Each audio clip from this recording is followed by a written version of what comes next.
இறையேசுவில் பிரியமான சகோதர சகோதரிகளே, நமது ஆண்டவர் இயேசு கிறிஸ்துவனுடைய திருப்பெயரால் உங்களுக்கும் உங்கள் குடும்பத்தில் இருக்கிற அனைவருக்கும் அன்பும் சமாதானமும் மகிழ்ச்சியும் உண்டாவதாக. அன்புமிக்கவர்களே, நவம்பர் மாதம் 17ஆம் தேதி தாயாம் திரு அவை பொதுக்காலத்தினுடைய 33வது ஞாயிற்றுக்கிழமை கொண்டாடி கொண்டிருக்கிறது. அன்புமிக்கவர்களே, இந்த ஞாயிற்றுக்கிழமையில நமக்கு கொடுக்கப்பட்டிருக்கிற வாசகங்கள் எல்லாமே இறுதி தீர்ப்பு அல்லது வரவிருக்கிற இறுதி காலத்தை பற்றின ஒரு செய்தியைத்தான் நமக்கு தருகின்றன. இது வேற ஒரு மழைக்காலமாக இருக்கிறது. நிறைய இடங்களில் இடி முழக்கத்தோடு அல்லது பெரும் காற்றோடு சூறாவளியோடு மழை பொழிந்து கொண்டிருக்கிறது.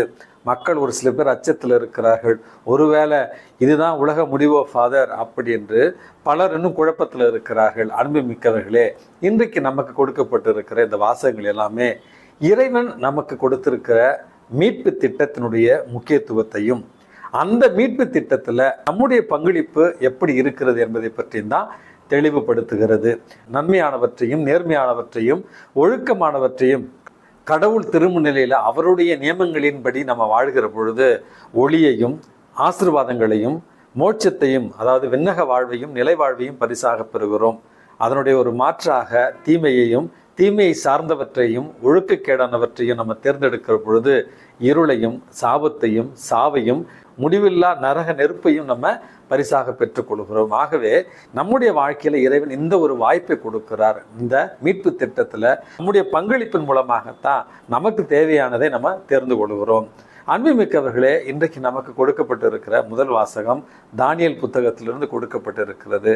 அன்புமிக்கவர்களே, அதிலும் இந்த உலகத்தினுடைய இறுதி தீர்ப்பு, அந்த இறுதி தீர்ப்புல அதிதூதர் மிக்கேல் அவர்கள் மக்களை இரண்டாக பிரிப்பார் என்கிற ஒரு செய்தியோடு தீமை செய்தவர்கள் அல்லது தீமையை தேர்ந்தெடுத்தவர்களுக்கு என்ன நிகழும் என்பதையும், நன்மை செய்தவர்கள், கடவுளை தேர்ந்தெடுத்தவர்கள், கடவுளுடைய நியமங்களின்படி வாழ்ந்தவர்கள், மற்றவர்களின் நல்வழியில நடத்தியவர்களுக்கு என்ன நடக்கும் என்பதையும் இன்றைக்கு முதல் வாசகத்துல நம்ம வாசிக்கிறோம்.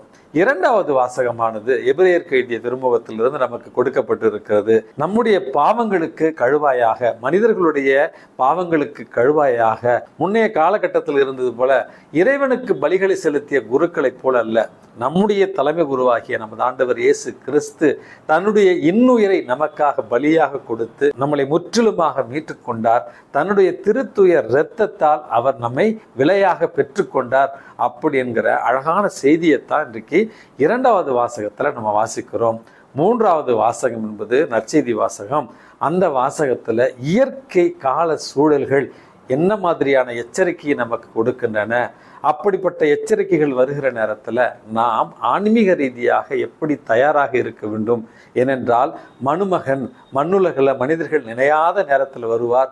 அவர் வருகிற நேரத்தில் நாம் இந்த உலக வாழ்க்கையின்படி வாழ்ந்து கொண்டிருந்து விட்டு உலக இன்பங்களை எல்லாம் தூய்த்துணர்ந்து விட்டு கடைசியில் ஆன்மீகத்தை இழந்துவிடக்கூடாது என்பதற்காக இந்த மண்ணுலகில் நாம் எப்பொழுதுமே ஆன்மீகத்தில் நம்முடைய நிலை வாழ்விற்காக எச்சரிக்கையாக இருக்க வேண்டும் என்கிற அழகான செய்தியைத்தான் இறைவன் இன்றைக்கு நமக்கு தருகிறார்.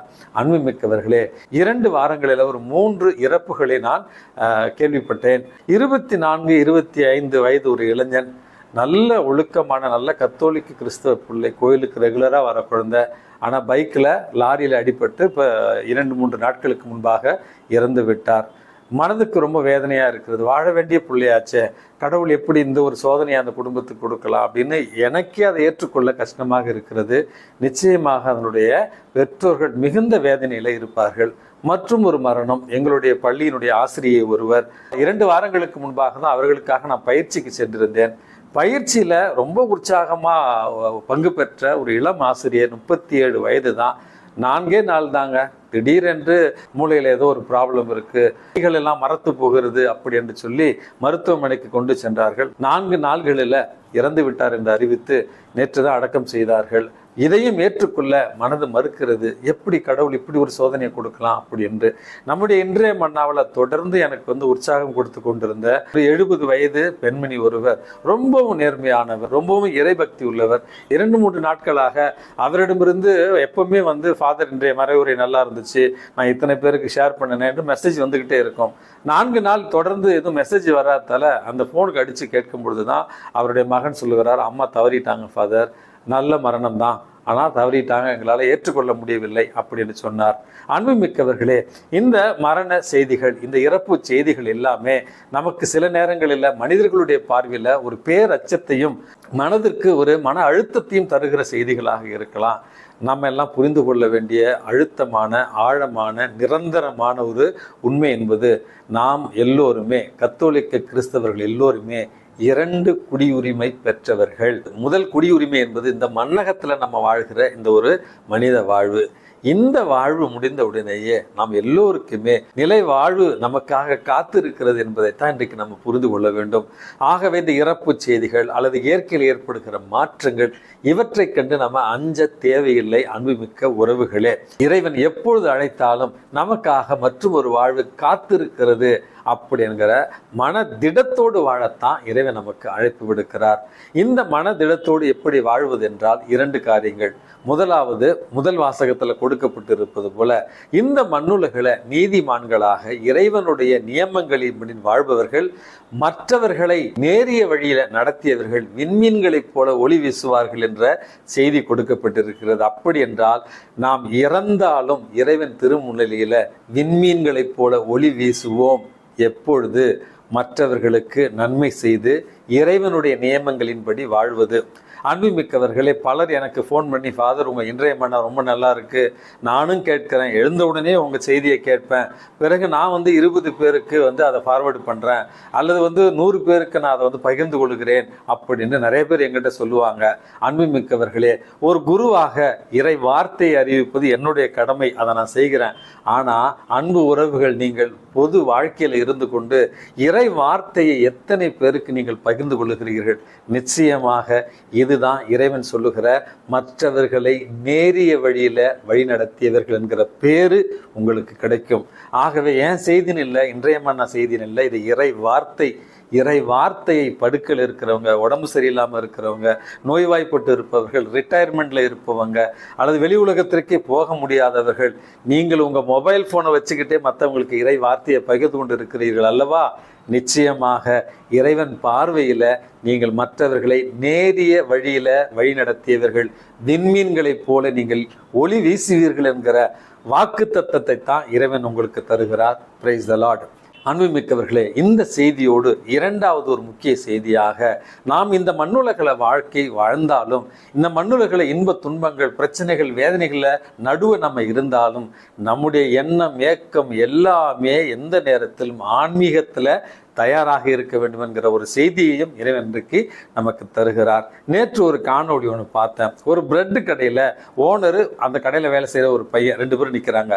ஒரு குட்டி பாப்பா அந்த பிரெட்டுகளில் ஒன்றை திருடிக்கிட்டு ஓடுறா. அந்த வேலை செய்கிற பையன் அந்த பெண்ணை பிடிக்க ஓடும்பொழுது அந்த ஓனர் சொல்கிறார், ஒன்றும் செய்யாத விட்டுரு அப்படின்னு. அந்த பெண் செல்கிற வழியிலேயே அந்த ஓனரும் பின்னாலே திரும்பி அந்த பெண் பின்னையே ஃபாலோ பண்ணிக்கிட்டே போகிறாரு. அந்த சிறிய குழந்தை கடைசியில் ஒரு சந்து வழியாக சென்று அங்கே தனக்காக காத்து கொண்டிருந்த தன்னுடைய தம்பிகள் 2 அந்த உணவை கொடுக்கிறாள். அவங்க 2 பேரும் ஆசையோடு அதை வாங்கி சாப்பிட்றாங்க. இந்த ஓனர் பின்னாடியே ஓடி வருவதை கண்ட அந்த சிறிய பெண் குழந்தை தன்னை அடிக்க வருகிறார் அல்லது இந்த உணவை பிடுங்க வருகிறார் என்று நினைத்து அந்த 2 சிறுவர்கள் மீதும் தன்னுடைய கரங்களை போர்த்தி அவர்களை பாதுகாக்க முயற்சி செய்கிறார். அப்பொழுது அந்த கடையினுடைய உரிமையாளர் கண்ணீரோடு அடிக்க வரல, ஒரு நிமிஷம் இருங்க அப்படி என்று மறுபடியும் கடைக்கு சென்று இன்னும் 2 பிரெட் பாக்கெட்டுகளை ஒரு கவரில் போட்டு கொஞ்சம் பணமும் அவர்களுக்கு போட்டு அந்த குழந்தை இடத்துல கொடுத்து செல்கிற அந்த காணொலியை நான் பார்த்தேன். அன்புமிக்கவர்களே, இதுதாங்க இந்த உலகத்தில் வாழ்ந்தாலும் ஆன்மீகத்தில் தயாரிப்போடு இருப்பது என்பது. நாம் வாழுகிற இந்த உலகத்தில் பெரிய அளவில் பண உதவி செய்யாவிட்டாலும் நம்முடைய பாசமான வார்த்தைகள், சின்ன சின்ன உதவிகள், கருணையோடு நடந்து கொள்ளுதல், ஆறுதலோடு பேசுதல், பிறரை பற்றி அவதூறு பேசாமல் இருத்தல், இந்த மாதிரியான சின்ன சின்ன காரியங்கள் வாயிலாக நாம் ஆன்மீகத்தில் தயாராக இருக்கிறோம். நம்முடைய இந்த நேரிய பணிகளால் இறைவன் திருமுன்னிலையில் நம்ம நீதிமான்களாக இருக்கிறோம் என்பதை உணர்ந்து இறைவன் எப்பொழுது அழைத்தாலும் நமக்கு வான்வீடு ஒன்று இருக்கிறது என்கிற மன மகிழ்ச்சியோடு தயாராக இருப்போம். அன்றாட அன்பு செயல்களால் நம்முடைய ஆன்மீக தயாரிப்போடு இருப்போம். எல்லாம் வல்ல இறைவன், தந்தை, மகன், தூய ஆவி உங்களையும் உங்கள் குடும்பத்தில் இருக்கிற அனைவரையும் நிறைவாக ஆசீர்வதித்து பாதுகாத்து வழி நடத்துவாராக. ஆமென்.